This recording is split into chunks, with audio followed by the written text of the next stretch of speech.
Hello guys, it's me, Lylliana of Mira! So yeah, Elden Nightreign video is finally here. Yeah, it took a while. It's better late than never, I guess. So here it is, my review, or at least my thought on the game.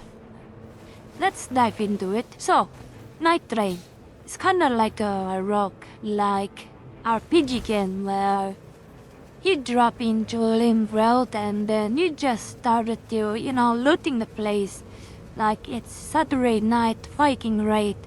But instead of using a bow to wheel fly into the island with a bird or eagle or whatever, after looting some of the places and slaughtering the local villagers, you are confronted with night bosses. They appeared out of nowhere and just started fighting you for no reason. Then the next day you and your squad continue to plunder the land of its goodies. Then another night boss show up again. Then you just smack the shit out of it with your squad. Then you touch some weird liquid, I guess, and hop into the Nether.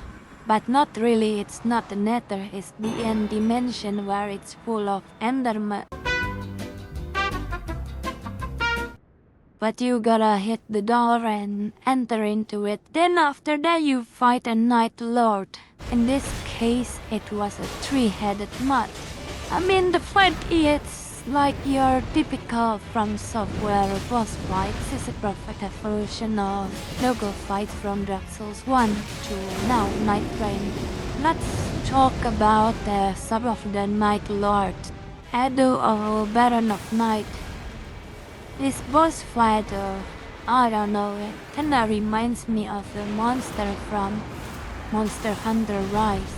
Yeah, I did not have much to say about this boss, other than that it looks like a Monster Hunter enemy.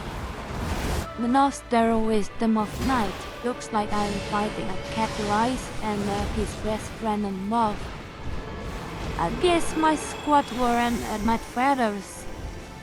I think my squad was on Buckstar Space Control.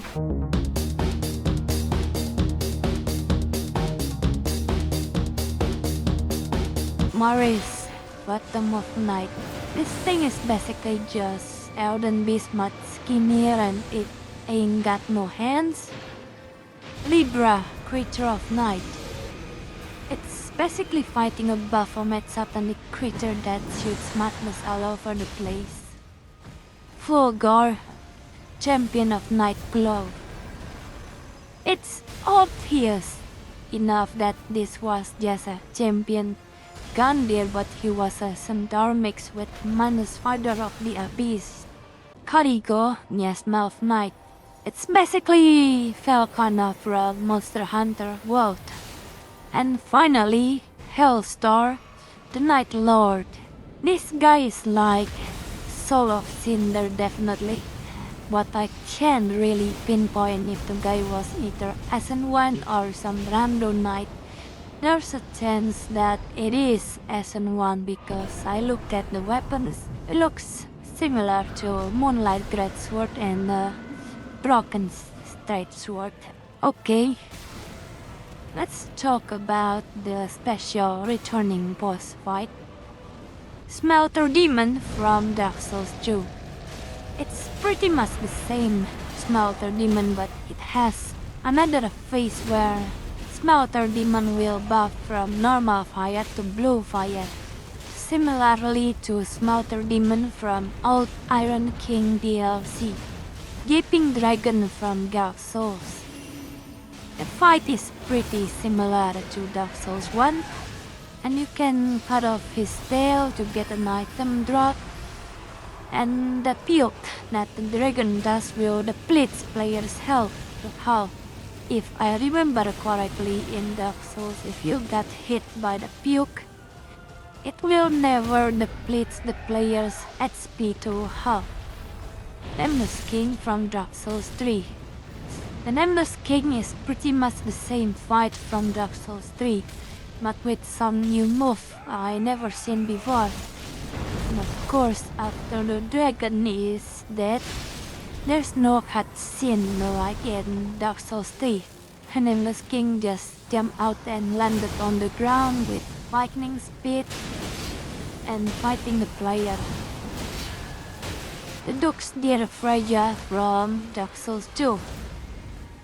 Pretty much the same fight, but with the spiders that can cobweb you to slow you down.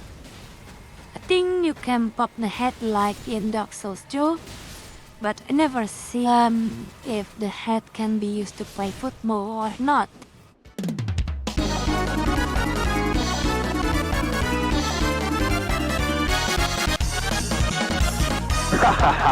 Ronaldinho success! Dancer of the Boreal Valley from Dark Souls 3. I defeated Dancer. It were 3 hours of unstoppable death.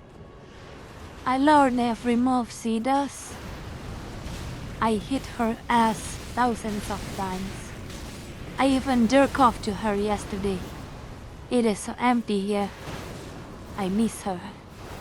The fight is the same, but the spins are 10 times more brutal than the one in Dark Souls 3.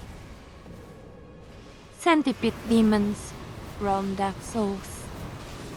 I mean, pretty much the same fight like from Dark Souls, minus the lava. Technical issues still present. Yes, another yaps about the accursed little bear of the abyss.